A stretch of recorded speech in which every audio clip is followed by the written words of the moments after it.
일본은 자민당이 독주하는 나라다. 자민당에서 계속해서 총리직을 이어가고 있다. 아베 이전도 자민당 출신이고 그 이전도 마찬가지다. 일당 독주 체제에서는 선후배 서열이 확실할 수밖에 없다.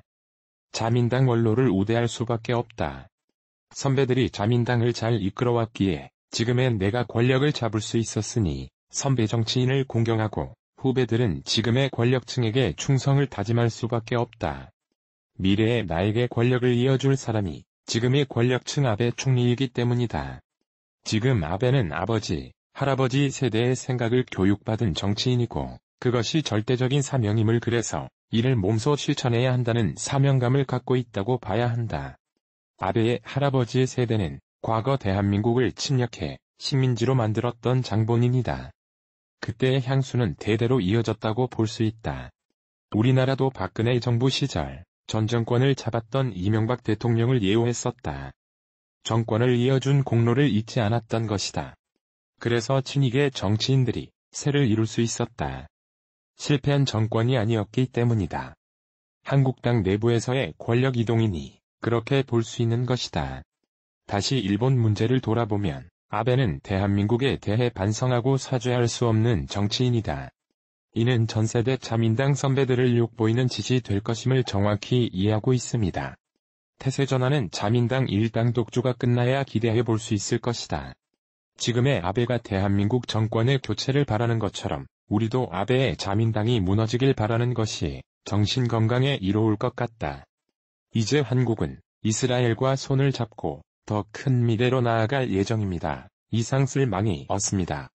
프로서디 레이트 1.0 이스라엘은 중동 국가 가운데 처음으로 우리나라와 FTA를 맺게 되었고 한국은 이스라엘과 FTA 체결하는 최초의 아시아 국가로서 중국이나 일본 등 경쟁국에 앞서 이스라엘 시장을 선점할 수 있을 것으로 보고 있습니다. 프로서디 이스라엘은 한국을 각별하게 생각하고 있습니다.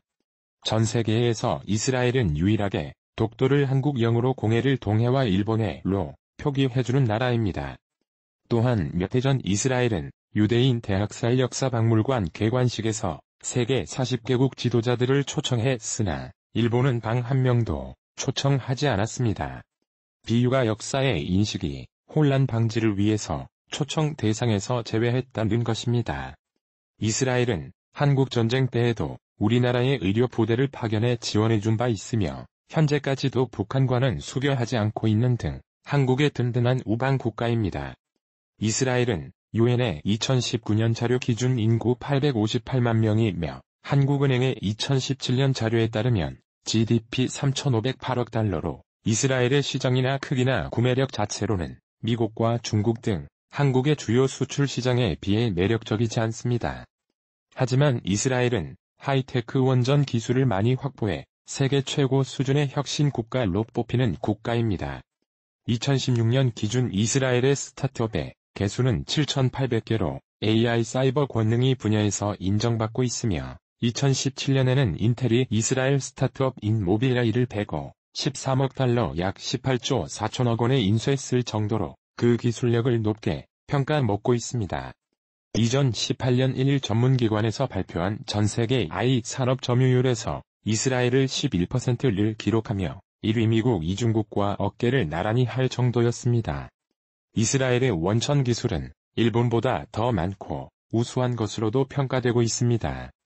우리는 이스라엘에서 반도체 제중 장비를 가장 많이 수입하고 있으며 전자응용 기반도체 전자통신 등의 분야에서 장비를 수입하고 있습니다. 이스라엘에 우리가 가장 많이 수출하는 품목은 자동차입니다. 자국 완성차 브랜드가 없는 이스라엘의 자동차 시장에서 현대 기아차는 지난해 15.5%를 차지하며 산품격인 인기를 끌고 있습니다. 올 상반기에도 현대차는 토요타를 제치고 3280 모델을 팔아 점유율 16.7%로 1위에 올랐고 기아차는 3위에 랭크됐습니다. 한국산 자동차는 이스라엘 시장에서 일본 자동차를 제치고 가장 높은 품질과 가격 경쟁력을 인정받았습니다. 한국이 지금 시점에서 이스라엘과 협력하는 것이 큰 의미를 지니는 것은 이번 일본의 수축이 젤을 대비할 수 있다는 것입니다. 2명이 산업통상자원부 통상교섭본부장은 원천기술 보유국인 이스라엘과 상생형 산업기술 협력 증진 이 소재 부품 장비의 경쟁력 강화를 위한 국내 생산 지수 선진화에 기틀을 마련하는 데 일조할 것이라고 밝혔습니다. 이스라엘은 한국과 일본의 소재 부품을 대체하기 위해 강력하게 협력하기로 했습니다. 특히 소재 부품 장비 협력과 관련 한국생산기술연구원과 이스라엘의 와이즈만 연구소 간양의 각서를 체결해 기업들의 소재 등 공급선 다변화를 지원하기로 했습니다. 프로서디 레이트 1.0 와이즈만 연구소는 세계 5대 기초과학 연구소로 반도체 전자통신화학과 정밀화학 등 원천 기술에 뛰어나고 기술 사업화 경험도 풍부해 중장기적으로 일본 수줍 이제 맞서 대한 수입터가 될 수 있을 것으로 기대되고 있습니다. 한국과 이스라엘은 국내 청생산 대비 연구개발 투자 비중 측면에서 세계 1위를 다투는 국가로 한국의 제조업 기반과 이스라엘을 첨단 기술이 협력해 윈윈할 수 있을 것으로 기대하고 있습니다. 한국이 그동안 취약했던 부품과 소재 산업뿐만 아니라 앞으로 대세를 이룰 인공지능이 있어서 이스라엘과 협력은 새롭게 도약할 수 있는 기회가 되고 있습니다. 이스라엘은 한국에게 있어서 일본에 대체할 가장 완벽한 파트너가 될 예정입니다. 이스라엘에서 세계에서 가장 잘나가는 보기차는 팔리지 않습니다. 독일은 끝없이 사죄에 있지만 이스라엘은 용서는 해도 과거의 역사를 잊지 않겠다고 했습니다. 이스라엘은 일본 식민 지배로 피해를 입은 한국과 같은 아픔을 겪은 나라로 한국의 마음을 가장 잘 헤아려주고 있는 국가입니다.